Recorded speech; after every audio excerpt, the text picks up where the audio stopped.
नमस्कार दोस्तों, मैं डॉक्टर विकल्प मिश्रा आप सभी का अपने YouTube चैनल पर स्वागत करता हूं। आज एक महत्वपूर्ण टॉपिक लेकर आया हूं मैं, हड्डियों का टूटना। हड्डियां टूटती कैसे हैं, हड्डियों को टूटने से कैसे बचाया जाए, हड्डियां टूट जाएं तो उसका उपचार कैसे किया जाए, और इन सब चीज़ों के बारे में मैं थोड़ा बृहद में बताने की कोशिश करूँगा और आप लोगों की भाषा में बताने की कोशिश करूँगी ताकि ये समझ में आ जाए। अब हड्डी टूटती क्यों है? हर किसी की एक क्षमता होती है, हर किसी की एक क्षमता होती है। उस क्षमता के अनुरूप अगर उस पर ज़्यादा वज़न लगा दिया गया या चोट लग गई, ट्रॉमा हो गया और अचानक ज़्यादा वज़न उस पर आ गया, ज़्यादा फोर्स, ज़्यादा बल लगा दिया गया, तो उसमें हमारी हड्डियाँ टूट जाती हैं। अब हड्डियाँ बच्चों की भी टूट सकती हैं, बुज़ुर्गों की भी टूट सकती हैं। बुज़ुर्गों में हड्डियाँ टूटने का सबसे मेन कारण होता है ऑस्टियोपोरोसिस। जैसे जैसे हमारी उम्र बढ़ती है वैसे वैसे हमारी हड्डियाँ कमज़ोर होती जाती हैं, तो उसके लिए हमें ध्यान रखना होता है, अपने बुज़ुर्गों का ध्यान रखना होता है, उन्हें कैल्शियम की दवाएं, सप्लीमेंट्स देना होता है। तो ये इस चीज़ का ध्यान रखना होता है। अब हड्डी टूटेगी तो उसके लक्षण क्या क्या हो सकते हैं जो आप घर पे पहचान सकते हैं। भाई इमरजेंसी में आप डॉक्टर के पास नहीं पहुंच पाए और मरीज़ को बहुत ज़्यादा दर्द हो रहा है, तो आप क्या करें कि उसका दर्द कम हो जाए और कैसे उसे, अगर थोड़ा दूर है अस्पताल, ले जाने में दिक्कत ना आए, तो ये आपको क्या क्या सावधानियाँ बरतनी चाहिए।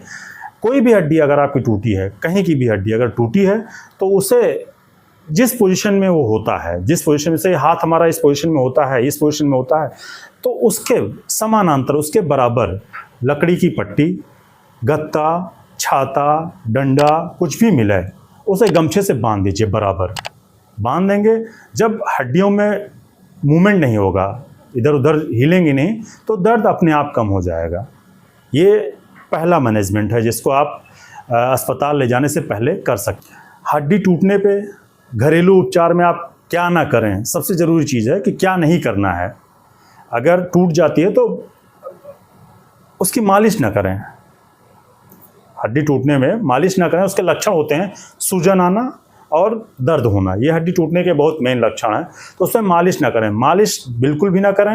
ये मालिश करने से उस पर सूजन और बढ़ जाएगी, समस्याएं और बढ़ सकती हैं, इवन कंपार्टमेंट सिंड्रोम डेवलप हो सकता है, तो वो अंग आपका नीला भी पड़ सकता है। अगर सूजन ज़्यादा बढ़ गई तो उधर ब्लड सर्कुलेशन रुक जाएगा और आपको ज़्यादा दिक्कत हो जाएगी। तो मालिश ना करें। बर्फ़ की सिकाई आप कर सकते हैं, दर्द को कम करने के लिए आप बर्फ़ की सिकाई कर सकते हैं, सूजन भी उससे कम होगी। अगर हड्डी टूटने के लक्षण आपको मिलते हैं, नज़दीकी स्वास्थ्य केंद्र पे जाएं, जिला अस्पताल जाएं, वहाँ एक्सरे कराएं और वहाँ हड्डी के डॉक्टर उपलब्ध होते हैं। आप उनसे उचित सलाह लें और अगर वो कहते हैं, जो भी सलाह देते हैं आपको, उस सलाह को फॉलो करिए, आपका नॉर्मल हो जाएगा, एकदम से हड्डियाँ जुड़ जाएंगी और सही हो जाएंगी। हड्डी अगर टूट गई है तो आप चिकित्सीय उपचार के लिए जाएं, वहाँ डॉक्टर आपको बताएगा, प्लास्टर लगाएगा। अगर आप समय से पहुंच गए हैं, सूजन नहीं आई है बहुत ज़्यादा, तो एक्सपर्ट डॉक्टर्स होते हैं हड्डी के, वो आपको पक्का प्लास्टर भी लगा सकते हैं। वरना शुरुआती दौर में कच्चा प्लास्टर लगाया जाता है जो 7 से 10 दिन तक रखा जाता है। कच्चा प्लास्टर की अपनी अवधि पूरी करके 7 से 10 दिन बाद पक्का प्लास्टर लगाया जाता है। पक्का प्लास्टर 4 हफ्ते से लेकर 6 हफ्ते तक लगा रहता है और प्लास्टर का मेन रोल होता है कि आपकी हड्डियों का अलाइनमेंट बराबर करे, सीधी हड्डियों को सीधा ले आएगा और उस पर जब मूवमेंट नहीं होगा तो हड्डियां जुड़ने में आसानी होगी और आपको दर्द भी नहीं होगा और जल्दी से आप ठीक हो जाएंगे। कुछ कॉम्प्लिकेटेड फ्रैक्चर्स होते हैं जिसमें डॉक्टर ऑपरेशन की सलाह देते हैं। भाई एक्सपर्ट डॉक्टर्स हैं, आपको ऑपरेशन की सलाह दे रहे हैं, बिल्कुल उनकी सलाह को मानें। ऑपरेशन की ज़रूरत है तो ऑपरेशन कराएं और ऑपरेशन में भी जल्दी हड्डियां जुड़ जाती हैं, थोड़ा जल्दी आराम मिल जाता है, तो ऑपरेशन वाली प्रक्रिया में भी आप जा सकते हैं। बुज़ुर्गों का ध्यान रखें। भाई हड्डियों को मजबूत करने के लिए सबसे ज़रूरी चीज़ है दूध। दूध में हमें कैल्शियम मिलता है, दूध खाएं। कैल्शियम की गोलियां सरकारी अस्पतालों में मुफ्त में उपलब्ध हैं या प्राइवेट दुकानों से भी आप ले सकते हैं। कैल्शियम खाएं। 50 साल की उम्र के बाद तो हर किसी को, आज के युग में, आज का जो माहौल है, इसमें हर किसी को कैल्शियम सप्लीमेंट की आवश्यकता होती है, तो सप्लीमेंट्स लें।